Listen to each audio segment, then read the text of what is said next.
Salut à tous, c'est Richard sur Terre, de Rêve de Chasse. Aujourd'hui, dans la première vidéo d'une série que j'espère courte, je vais traiter d'un sujet qui se confond dans le grotesque. Vous l'avez compris, on parle du RIP, le référendum d'initiative partagée pour les animaux.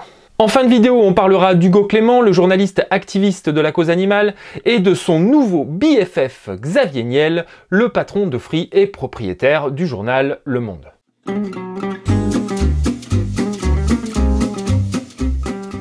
Le 2 juillet 2020 donc a été lancé le premier référendum d'initiative partagée pour les animaux. Aux manettes, entre autres, le people Hugo Clément et le milliardaire Xavier Niel. Bien sûr, ils sont suivis d'une cohorte de célébrités dont je vous ferai grâce ici de la liste. Bref, une belle brochette de millionnaires qui lavent leur image à la grande lessiveuse verte. Rien de bien étonnant, me direz-vous. Le RIP, comment ça marche? Il s'agit du préalable à un référendum national. Pour qu'il ait lieu, il faut deux choses. La signature d'un 5e des membres du Parlement et le soutien d'un 10e des électeurs inscrits sur les listes électorales. En l'espèce, si le RIP est soutenu par 185 députés et 4 millions d'électeurs, le référendum sera proposé aux Français. Voici le contexte, détaillons les propositions. Interdiction de l'élevage en cage, interdiction des élevages à fourrure, la fin de l'élevage intensif, interdiction de la chasse à courre, du déterrage et des chasses traditionnelles, interdiction des spectacles avec animaux sauvages, comme Fort Boyard par exemple, la fin de l'expérimentation animale. Bref, voici une liste de 6 points. Chacun de ces 6 sujets est un monde en soi, qui mériterait un rapport, une expertise, une projection des conséquences de son interdiction. Et les raisons objectives pour lesquelles il faudrait l'interdire. Un travail scientifique quoi. Et à la place on fait quoi? Du bruit. On parle de sujets sociétaux qui impactent directement ou indirectement des millions de gens qui vivent de ces pratiques. Ne croyez-vous pas qu'ils ont droit à un minimum de rigueur sur le fond en lieu et place de vos jérémiades? La rigueur journalistique, Hugo Clément, tu te rappelles? On aurait apprécié de ta part l'honnêteté la plus élémentaire et que tu prennes la mesure de ta responsabilité en tant qu'influenceur des masses propulsé en prime time par la télévision publique. Je n'ai pas la légitimité pour parler de l'élevage par exemple ou de l'expérimentation animale. J'ai un avis bien sûr, mais il est basé sur du ressenti, pas sur du savoir. En revanche, au lieu d'affirmer sans connaître, je vous pose ces questions, messieurs et dames les signataires et instigateurs du RIP pour les animaux. Pouvez-vous définir l'élevage intensif? Le fait qu'il soit intensif augure-t-il de la maltraitance animale? Par quoi le remplacer? L'élevage à l'ancienne, en plein air, est-il suffisant pour nourrir tous les Français? Quid de la filière viande et de ses professionnels? Comment allez-vous empêcher l'importation de viande de pays qui se tapent de vos lois? Autant de questions à soulever avant de proposer l'interdiction pure et simple de l'élevage intensif. Et auxquelles vous ne répondez pas, enfermés que vous êtes dans votre propagande ridicule. Tout est infiniment plus complexe. Et dans cette complexité, on devrait tous avoir l'humilité de ne pas parler de sujets qu'on ne maîtrise pas. À la place, demandons-nous, est-ce que je crois ou est-ce que je sais? Quand on a un avis, on croit. La connaissance réclame un effort.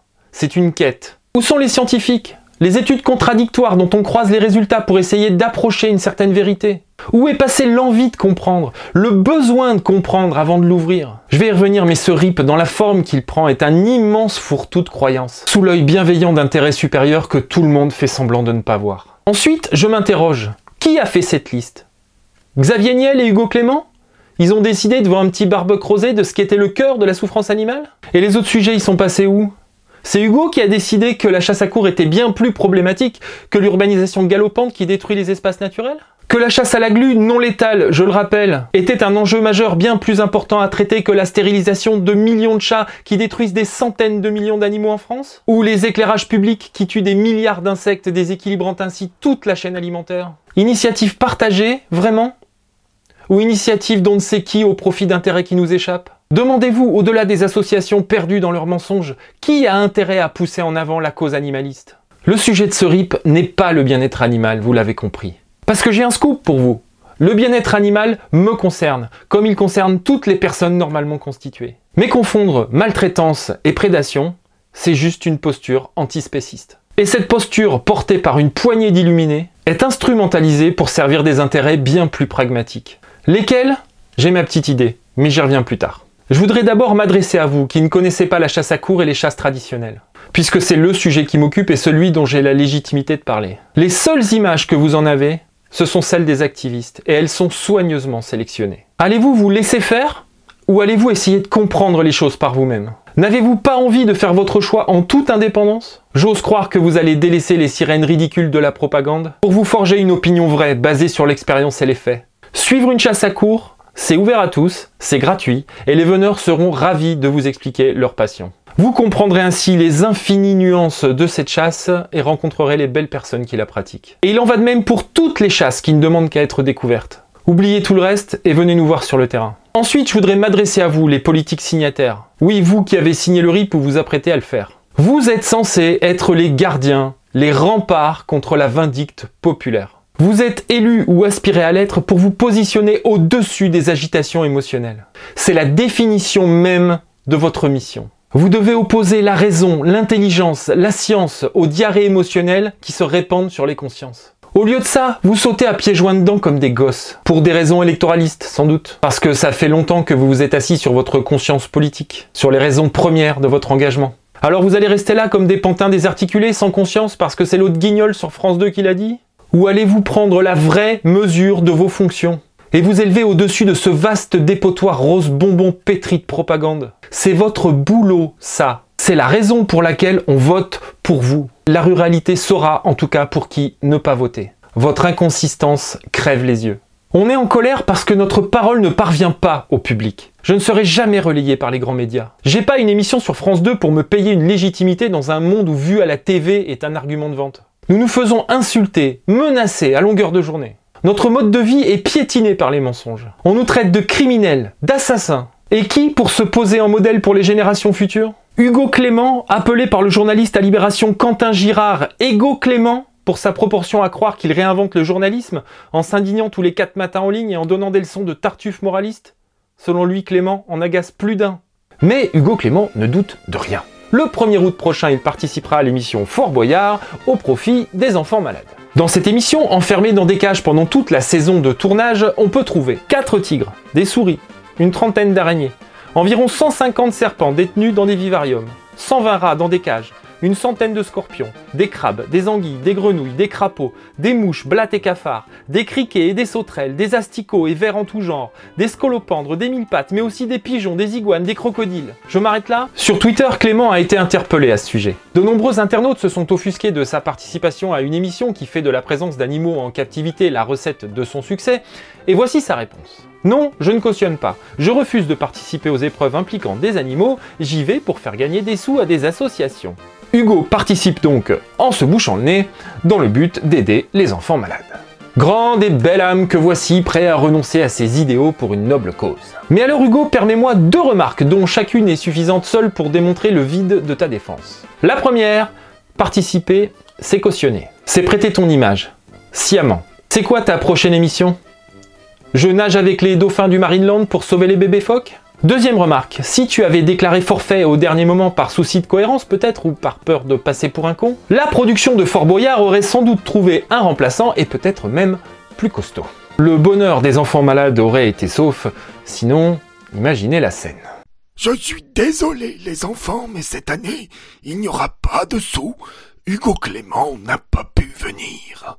J'en conclus que c'est plutôt ton envie d'occuper l'espace médiatique et de soigner ton image auprès du public qui est la raison de ta présence dans une émission qui bafoue toutes les règles que tu tentes d'imposer par ton trip égotique. Bref, Hugo, coquille vide, et ça se voit.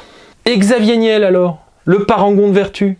Le vengeur masqué de la cause animale? Allez, faisons le tour du personnage, figure phare du RIP pour les animaux. Xavier Niel est le patron de Free et propriétaire du journal Le Monde. Condamné le 27 octobre 2006 à 2 ans d'emprisonnement avec sursis et 250 000 € d'amende pour recel d'abus de biens sociaux dans un pipe show dont il était actionnaire.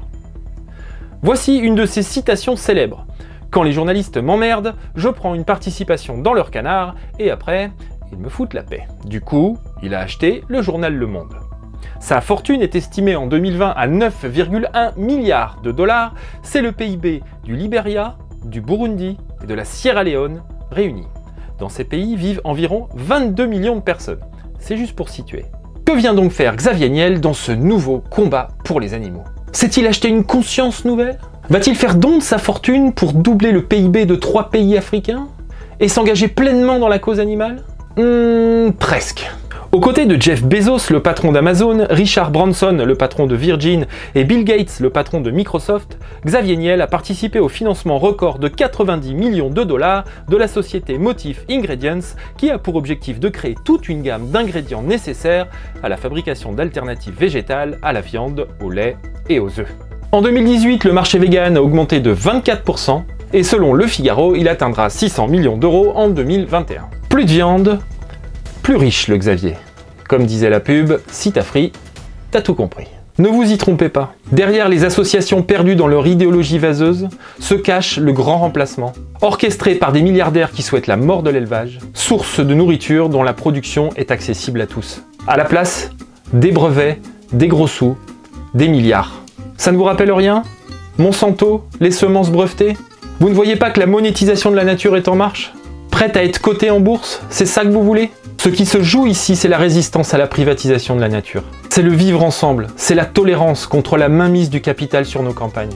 Je suis donc en résistance et je resterai vent debout contre cette absurdité, orchestrée par des gens malhonnêtes qui ne souhaitent que s'enrichir sur le dos de la ruralité. De l'autre côté, les associations qui ne reculent devant aucun mensonge pour nous nuire, et qui mangent dans la main de Niel et des GAFAM qui nous préparent un monde meilleur. Maintenant, ça suffit. Il est temps pour les acteurs de la ruralité de s'unir et de combattre ce mouvement dangereux pour nos libertés. Voilà, je tiens à remercier chaleureusement tous les gens qui me soutiennent sur Tipeee, et aussi les membres du groupe Les Chasseurs sur Terre sur Facebook qui nourrissent ma réflexion tous les jours. Je vous dis à bientôt sur Terre ou ailleurs.